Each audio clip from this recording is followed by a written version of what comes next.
ใช้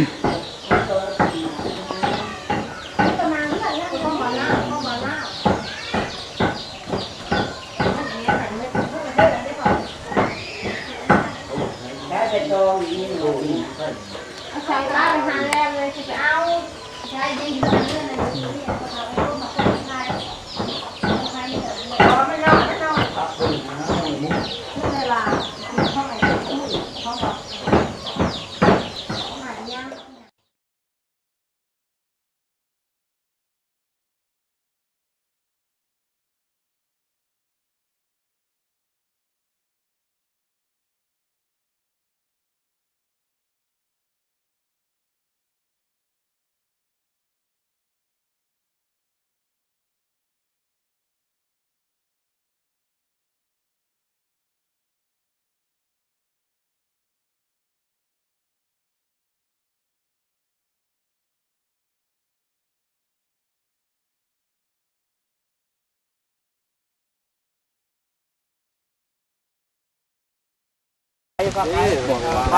บนนั่นนะใครบ้างนั่นบนนอนหันแล้วบนโอ้หักก่อนวะหักก่อนทำมาตัวไหนเนาะขอไปเนาะที่ว่าปานผมเล็กกันวัดไหนแดงมาเยอะจักรเยอะมาเลยเขาเต่าบ่มาตีมันบ่มันเดียวให้วัดไหน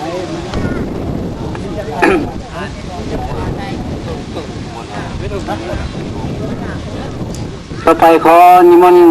นิทานบวนมัดกงยากเนาะออกหับเอาขาเนาะพระท่านเอาชีทุกคนเนาะพระจันไล่เต้า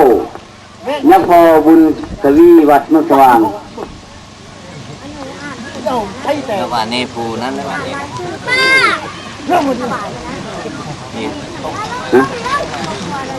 เจอแม่ปูอะไรเรื่องมอบมีจำมีเนาะนิทานบัวละครยากขับขาแม่ตู้บงเนาะนิทานสอนวัดบันดอนยน้องขับขาทานจุ่มหนึกเนาะนิทานทานเพื่องวัดน้องพังขับขาข่าวที่สนุกนี่พอเพื่อนวัดน้องหลวงขับขาข่าวสมจันเนาะนี่พอหยดวัดน้องหลวงขับขานั่งเบียงนี่พอเชียนวัดแง่ขับขานั่งตายนี่พอนี่คู่วันวัดคู่ขับขาทานวนนี่พอเรื่องวัดพระจันทร์ไล่ขับขานั่งนี่คู่วุ้นทวีเนาะวัดต้นสว่างขับขานาอุบี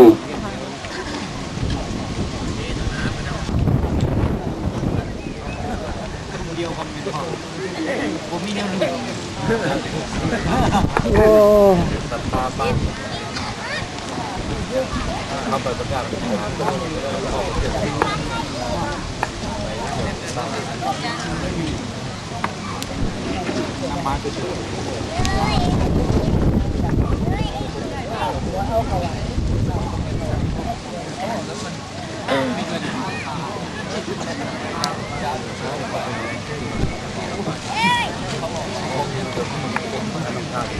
ยืนก็ถือกับดัก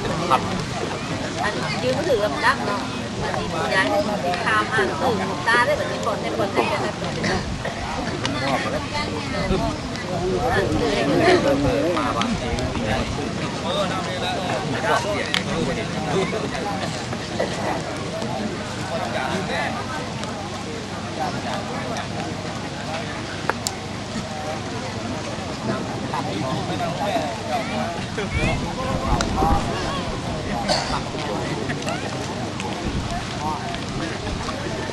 เอาใช่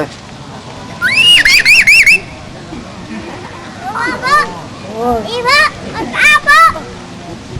พ่อ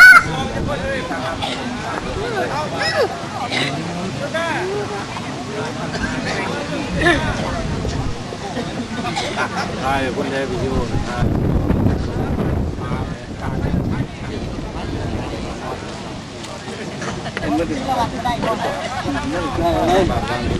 ต้นถ่ายคุณเลย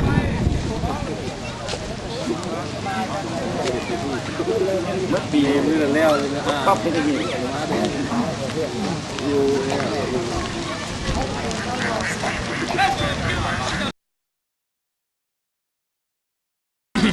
คนโดยครูบาอาจารย์เขาว่างเครื่องดื่มนะครับส่วนตัวนักบวชฟังที่ว่าถ้าว่างตำหลังเนาะเป็น ยังพักไกลยังพักไกล ผักไก่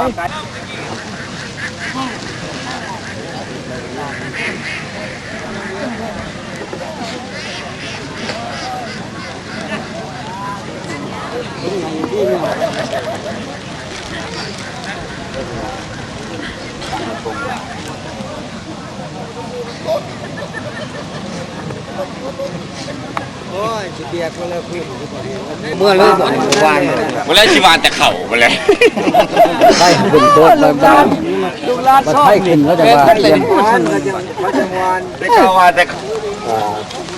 ตรงก้อนคนเนาะ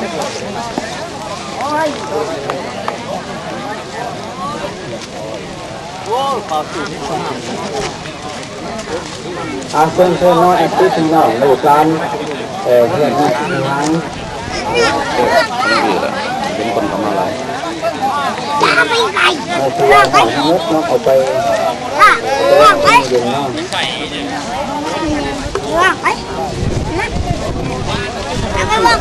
คือหอในภาวะนั้นคือพูดล้ำๆไปแล้ว วางตัวพ่อก่อนเอาได้ เบิ่งเย็นสิแม่เบิ่งแล้วลูกออกมาคุณไป ร่างคนเลยร่างคนยืนกันเนาะตัวเราสร้างป้องกันเลยล้างเขาอะไร เบิ่งเย็นแล้วลูกออกมาเอาไว้เด้เพิ่งจะนอนได้ครับแล้วก็มาได้แล้วบ่าย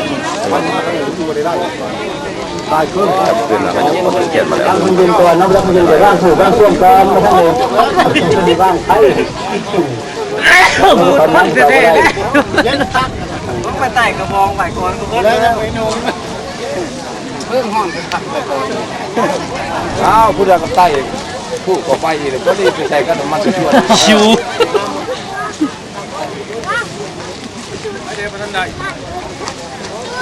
ว่างงไว้เห็นนะว่างไว้ทิ้งไว้ทิ้งไว้เอาอย่าไปจับต่อกันในนั้นว่างไว้ลืมมันไฟยังได้แล้วเอาโลด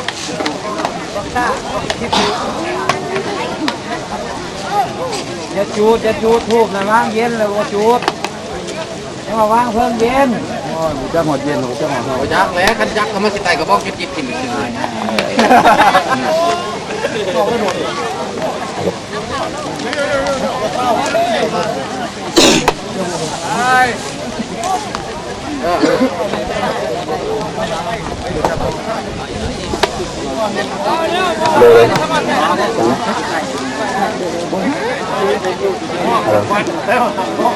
อันนี้เขาประกาศ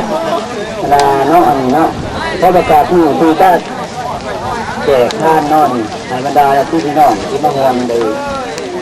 อันนั้น เพิ่มเย็นอย่าจูดทูบ ครับหมู่ไม่รัวเลยครับ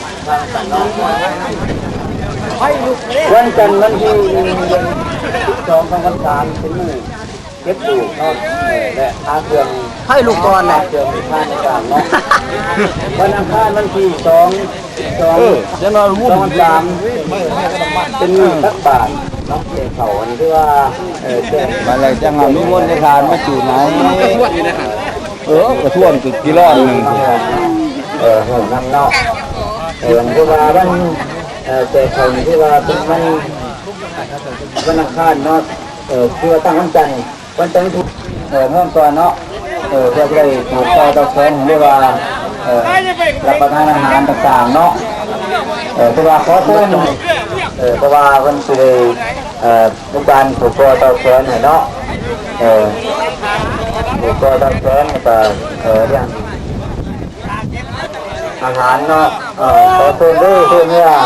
เพื่อนตะก่อนเนาะ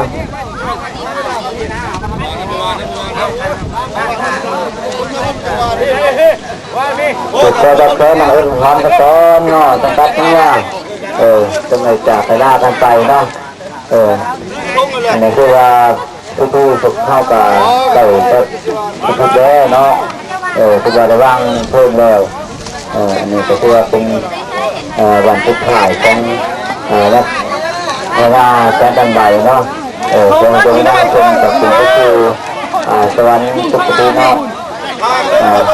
บุกร้านทั้งในแต่เป็นยังเนาะที่คณะแต่ตัดเนาะ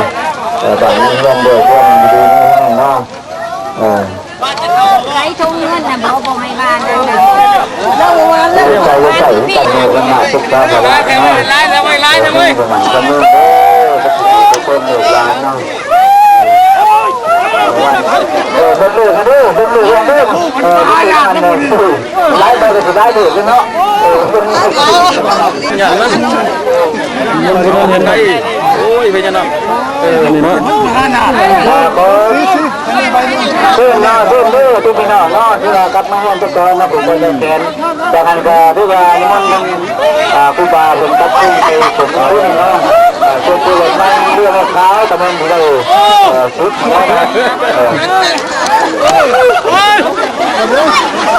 เอาไปใช้ไปนี่ชุดไล่ไปแล้วแต่สุดที่ไล่ตัวเลยรวยเลยชุดไล่แบบมันจะไล่ได้เลยเพราะว่าตั้งใจไปก็ไม่ได้ตัวใบเอาใบหนึ่งแต่ย้ายเนาะเพราะว่าเชื่อตัวไปถึงมันน้าเพื่อนทุกพี่น้องกับเพื่อนแล้วก็คนมันท่านครูบาอาจารย์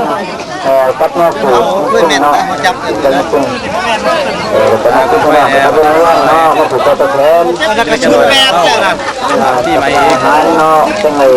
จับสาวเนี่ยถูกใจกับน้องเลยก็ก่อนอะไร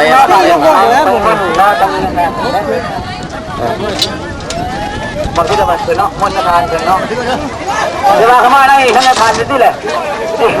ที่โค้งจะทานได้หน่อยเลยมาทุกคนเนี่ยเวลาไม่จะทานหลายเนี่ยเอากับตัวเราพวกบริษัททำกันเลยดูดิคิดใจคิดเป็นวันเลยตัวนี้อยากจะนั่นเลยเชียวเพลงต่างๆ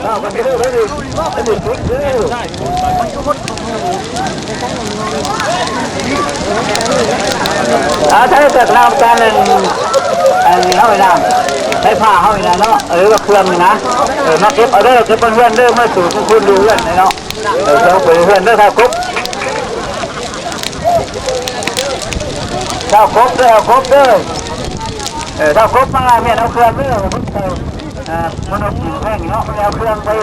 เพื่อนเด้อเอาหมดใหม่ครบ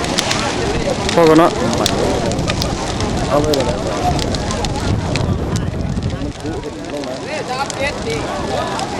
ยึดก่อนก็ได้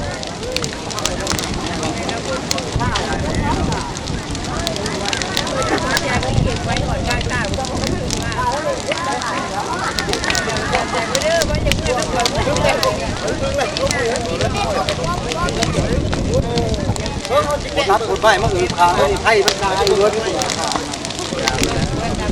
อุดไงโค้งแค่ไผ่